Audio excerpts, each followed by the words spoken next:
Hello friends, welcome back to the channel. आज मैं आपको थ्योरी बिल्कुल भी नहीं बताने वाला हूँ। आज बात होगी industrial real trouble shooting cases की, जो मैंने अपने हाथों से खुद करी है। मैंने दो केसेस इकट्ठा किए हैं जो कि मैंने रिसेंटली प्लांट में सॉल्व किए हैं। तो ऑनेस्टली बोलूँ, इंस्ट्रूमेंटेशन में सबसे ज़्यादा लर्निंग जो होती है वो बुक से नहीं होती है। जब आप प्लांट में किसी प्रॉब्लम को सॉल्व कर रहे होते हैं तो उस समय सबसे ज़्यादा लर्निंग होती है। तो आज के दोनों केसेस जो मैं आपको बताने वाला हूँ वो ऐसा है कि एक पहला केस था कि जहाँ एक छोटा सा मिस्टेक जो है वो पंप को ट्रिप कर रहा था बार बार, और एक पावर सप्लाई का इशू था जिससे पूरे प्लांट को ट्रिप कर दिया उसने।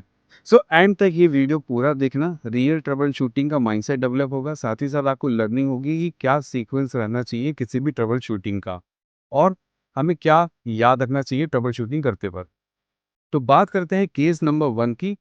अब यहाँ पे क्या था कि प्रेशर ट्रांसमीटर जो था वो फॉल्ट के कारण पंप जो है वो ट्रिप कर रहा था। ये केस एक पावर प्लांट के गियर बॉक्स लुब्रिकेशन सिस्टम का है। मतलब एक पंप है, उसमें लुब्रिकेशन सिस्टम है, उसपे एक प्रेशर ट्रांसमीटर लगाया है।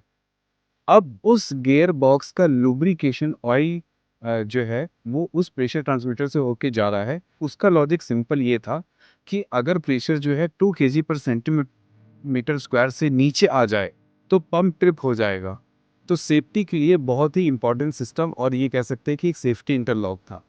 अब प्रॉब्लम क्या हुआ है कि एक दिन सडनली पंप ट्रिप हो गया और डीसीएस में देखा कि लुब्रिकेशन प्रेशर जो है वो लो हो गया और ज़ीरो दिखा रहा था। तो ज़ीरो दिखा रहा था तो वो प्लांट सेफ्टी के हिसाब से बहुत अच्छा है। प्लांट सेफ्टी के लिए पंप ऑटोमेटिकली स्टॉप हो गया। अब सबसे पहला एक्शन ये था कि आप वैल्यू ज़ीरो दिखा रही थी तो हमने डीसीएस पैनल खोला और डीसीएस पैनल में ये चेक किया कि उस पर्टिकुलर चैनल का फ्यूज़ जो है वो कहीं ब्लोन आउट तो नहीं है। तो देखा तो फ्यूज़ ब्लोन आउट हो गया था। उसके बाद हमने फ्यूज़ चेंज किया और पंप नॉर्मली स्टार्ट हो गया। सबको लगा कि प्रॉब्लम सॉल्व हो गई है, बट यहीं से एक्चुअल ट्रबल शूटिंग स्टार्ट हुई थी। ऐसा क्यों हुआ? क्योंकि 1 घंटे बाद फिर से वही पंप वापस फिट हुआ, और जब हम लोग डीसीएस पे पहुँचे तो हमने इस बार भी देखा और डीसीएस पैनल को देखा कि वो फ्यूज़ जो था वो इमीडिएटली लगाते ही फिर से ब्लो हो गया। अब क्लियर ये हो चुका था कि प्रॉब्लम टेम्परेरी फ्यूज़ की तो बिल्कुल नहीं थी। तो हमने इन्वेस्टिगेशन स्टार्ट किया कि कहीं ट्रांसमीटर में कोई प्रॉब्लम तो नहीं है, और वो ट्रांसमीटर 2 वायर ट्रांसमीटर था। तो सबसे पहला हमने क्या किया कि हमने केबल की कंटिन्यूटी करी, उसकी दोनों कोर को हमने कंटिन्यूटी करी उसकी फील्ड से। अब कंटिन्यूटी आ रही थी, इनिशियली लगा कि ट्रांसमीटर में इशू है, बट अगला स्टेप हमने ये सोचा कि पहले क्या कर लेते हैं कि हर एक कोर की, 2 कोर में से हर एक कोर की अर्थ के साथ एक कंटिन्यूटी कर लेते हैं। तो अर्थ की कंटिन्यूटी टेस्ट करी हर कोर की एक साथ, तो हमने ये पाया कि वहीं पे प्रॉब्लम मिल गई।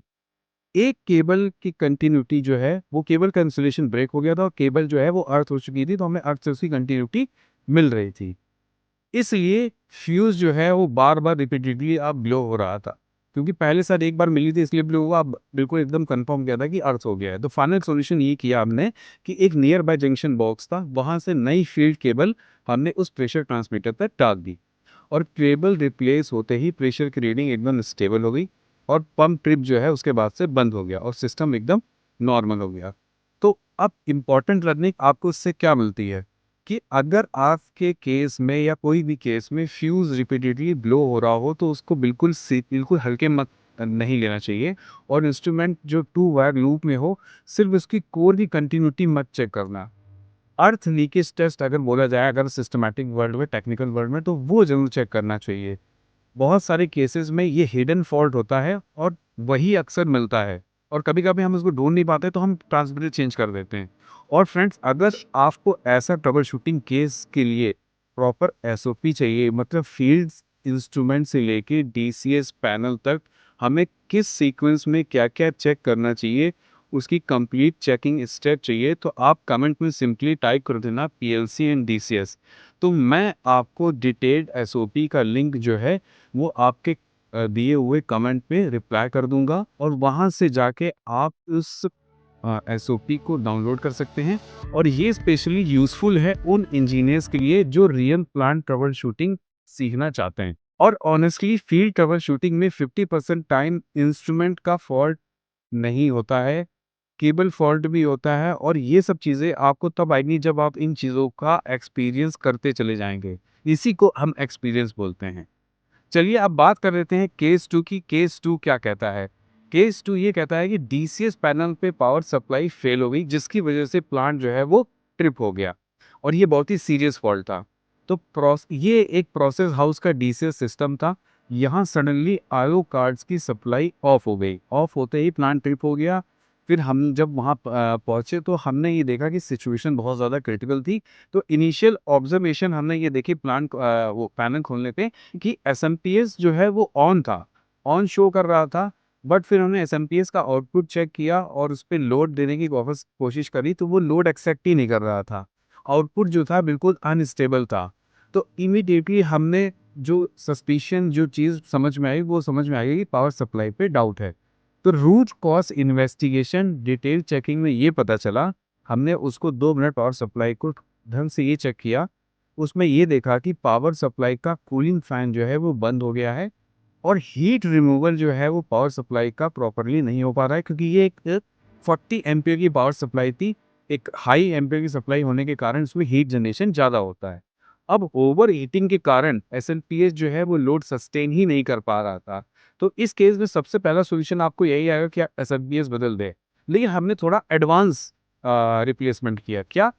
सिस्टम को थोड़ा-सा अपग्रेड कर दिया, क्योंकि ये बहुत क्रिटिकल था, ये बहुत सालों बाद हुआ था। तो हमने क्या किया, हमने तो पावर सप्लाई लगाई, और उसके बाद एक डायोड, फिनिक्स कंपनी का एक डायोड ओरिंग मॉड्यूल लगा दिया। जिसकी वजह से क्या होगा कि अब उन दोनों में से अगर एक पावर सप्लाई फेल हो गई, तो दूसरी ऑटोमेटिकली लोड ले लेगी, और दोनों पावर सप्लाई की रेटिंग हमने सेम रखी थी। अब इससे क्या हो गया, प्लांट का ट्रिप जो है वो ऑलमोस्ट 0 हो गया। तो इससे इम्पोर्टेंट लर्निंग ये हुई है कि प्रोसेस अगर क्रिटिकल हो और अप टाइम आपको बिल्कुल 100% चाहिए, तो वहाँ पे पावर सप्लाई की रिडंडेंसी तो बिल्कुल मैंडेटरी है। और साथ ही साथ जैसे कई साल हो जाए तो आपकी उस पावर सप्लाई की रेगुलर लोड टेस्टिंग भी बहुत ज़रूरी है। अगर आप वो नहीं करेंगे तो हो सकता है कि कभी भी इस तरह की प्रॉब्लम आ सके। तो प्रिवेंटिव मेंटेनेंस ही बेस्ट सॉल्यूशन होता है। अब प्रोफेशनल ट्रबल शूटिंग एडवाइस मेरी तरफ से ये रहेगी कि इंस्ट्रूमेंटेशन ट्रबल शूटिंग में सबसे इम्पॉर्टेंट ये होता है एक सिस्टमैटिक अप्रोच। जब भी कोई क्रिटिकल सिचुएशन हो जाए तो अपना कॉन्फिडेंस नहीं लूज़ करना है। हमेशा ध्यान से सिस्टमैटिक अप्रोच फॉलो करते हुए ट्रबल शूट करना है। सिम्टम को आइडेंटिफाई करना है, सिग्नल पाथ को चेक करना है, केबल की हेल्थ वेरीफाई करनी है, पावर स्टेबल है कि नहीं ये कंफर्म करना है।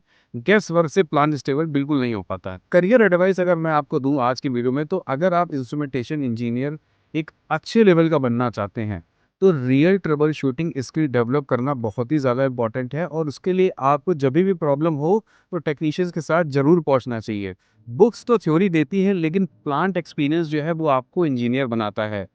और इसी टाइप के रियल केसेस मैं फ्यूचर में और भी वीडियो शेयर करूंगा, जितने केसेस मैंने सॉल्व किए हैं, जिससे आपको भी समझ में आए कि एक्चुअल सॉल्व करते वक्त जो है वो अप्रोच क्या रहती है।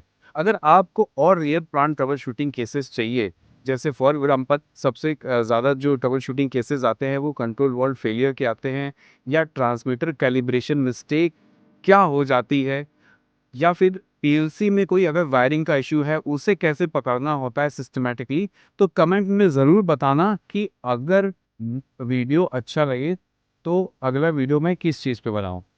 तो शेयर करना अपने और इंजीनियर्स के साथ, और साथियों के साथ, और टेक्नीशियंस और फोरमैन्स के साथ, ताकि ये इन्फॉर्मेशन सबके साथ पहुंच सके।